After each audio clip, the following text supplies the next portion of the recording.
Buenas, mi nombre es Gilma Torres Pérez y la ponencia que se presenta a continuación tiene como título La jurisdicción de Sagua la Grande durante la Guerra, necesarias figuras locales principales. La Guerra Necesaria representó para Cuba el último y decisivo esfuerzo por alcanzar la independencia del yugo colonial español. En este contexto, la jurisdicción de Sagua la Grande, ubicada en la actual provincia de Villa Clara, desempeñó un papel estratégico tanto en el ámbito militar como en el apoyo logístico y humano a la causa emancipadora.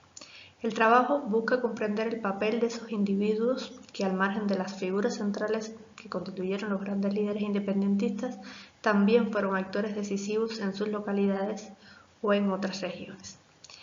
En el caso de la región propiamente dicha de Sagua la Grande, la figura más destacada fue José Luis Robao, uno de los el general más joven de las fuerzas independentistas durante esta guerra.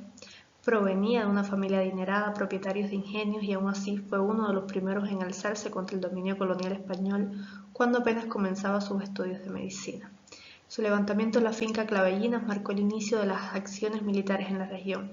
Inicialmente se incorporó con sus hombres a la columna invasora del general José Lacrec Morló en 1895 y posteriormente luchó bajo las órdenes de Máximo Gómez, quien le otorgó personalmente el grado de comandante y lo envió de vuelta a Sagua para mantener viva la rebelión en la zona y en jaque a las fuerzas españolas. Estableció de manera oficial su campamento en Loma Bonita y llegó a su tierra natal para mandar un regimiento, pero muy pronto, ya siendo coronel, quedó al frente de la brigada que operaba en la región y conquistó más tarde los grados de general cerca de sus 26 años, operando bajo su dominio los municipios de Corralillos, Rancho Veloz, Quemado de Güines, Santo Domingo, Cifuentes, Calabazar de Sagua, Encrucijada y Sagua la Grande. Se destacó en combates como los del Ingenio La Ramona, La Paulita, Jaguabato, Cañada de la Perra, Loma Bemba, Sagua la Chica, San Diego del Valle, Macagua, Los Güines, Flor de Agua, entre muchos otros. Su intransigencia revolucionaria fue enorme. Se cuenta que en una ocasión en la que un emisario español en 1896 le propuso deponer las armas, Robaulis se volteó hacia uno de sus hombres y le dijo: ¿Ve usted ese hombre? Fíjese bien en él, para que no lo olvide, y si algún día entra otra vez en el campamento, lo mata. Así de firme era su voluntad de ver a Cuba libre, a pesar de su corta edad. En el territorio de Quemado de Güines, que también formaba parte de la jurisdicción de Sagua la Grande, la figura más destacada fue Francisco Peraza Delgado, que ya contaba con una importante hoja al servicio de la causa independentista desde que se incorporó a la lucha durante la Guerra de los 10 Años en 1875 bajo las órdenes de Máximo Gómez, bajo cuyo mando conquistó los primeros grados militares luchando activamente en las villas Camagüey y Matanzas. Había demostrado su valía cuando, tras el Pacto del Zanjón, continuó luchando junto a Leocadio Bonachea.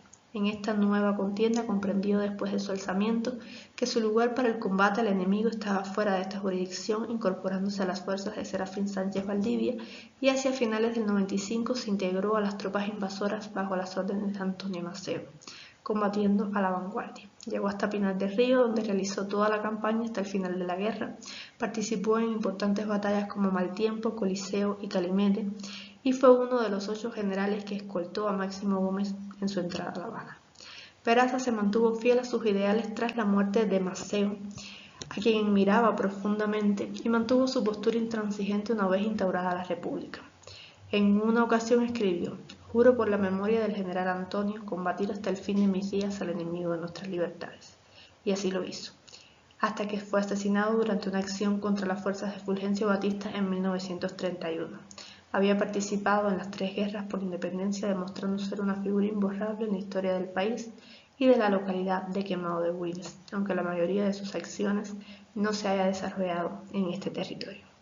Otra de las zonas de la jurisdicción que también demostró tener figuras relevantes fue Cifuentes. Entre las figuras de esta localidad, la más destacada fue Emilio Núñez Rodríguez, quien, al igual que Peraza, también había participado en las 3 guerras, teniendo una excelente hoja al servicio de la independencia.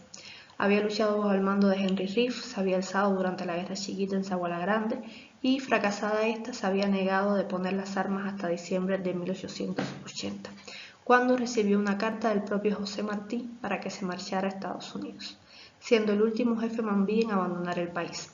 En la carta Martí le decía: «El último de los vencidos, Usted será el primero de los honrados. En el exilio, Núñez había sido muy cercano a José Martí y realizó una importante labor enviando armas, municiones y alimentos a Cuba como jefe del Departamento de Expediciones hasta 1885.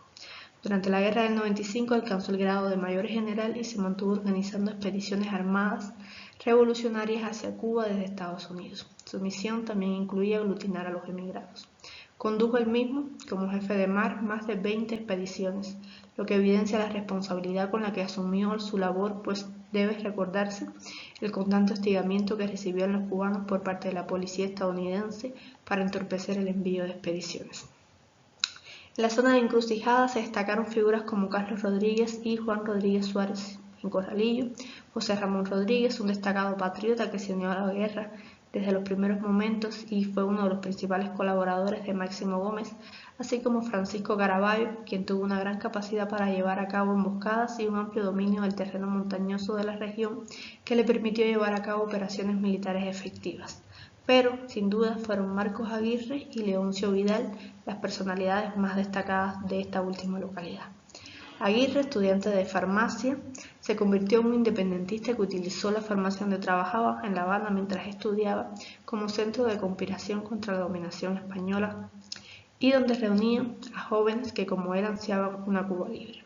Entre los reunidos allí se encontraban otros corralillenses que estudiaban en la Universidad de La Habana, igual que él. Todos ellos conocían la labor que desarrollaba José Martí entre la emigración cubana de Estados Unidos. La información le llegaba a través de un contacto de Juan Gualberto Gómez. Los 13 jóvenes que conspiraban en esta farmacia intentaron en vano sumarse al levantamiento de febrero de 1895, debido a las acciones que se tomaban en la capital para sofocar cualquier acción tras el alzamiento de Oriente y Matanzas. Debido a esto, Aguirre se trasladó a su natal Corralillo, donde se alzó frente a un escuadrón de 27 hombres bien armados en septiembre del propio año. Obtuvo el grado de capitán tras una campaña en la zona de Rancho Veloz y luego se trasladó a Cabeza de Toro, territorio límite con Matanzas, para ir al encuentro de Máximo Gómez y Antonio Maceo, que venían al frente de la invasión, y tuvo varios enfrentamientos bajo las órdenes de estos dos principales líderes militares de la guerra. En la zona, para permitir el paso de la columna invasora hacia el occidente del país, cayendo en uno de esos combates. Sobre él, Bernabé Bozá escribió: entre esos 12 valientes, en uno de los últimos tiros disparados por los españoles, cayó el desplomado Marcos Aguirre, con un balazo en la frente. Así fue la vida corta pero heroica como guerrero de aquel muchacho jovial, alegre y valiente, que terminó su vida al paso de la invasión, conociendo como anhelaba a Maceo y a Máximo Gómez. Leoncio Vidal, por su parte, se había instaurado con su familia en Camajuaní después del fin de la Guerra de los 10 años, donde existían lucrativas oportunidades de negocios, y allí muy pronto se vinculó a las actividades revolucionarias. Junto a sus hermanos comenzó a imprimir un periódico con ideas revolucionarias y progresistas, instando a los campesinos pobres a colaborar con él.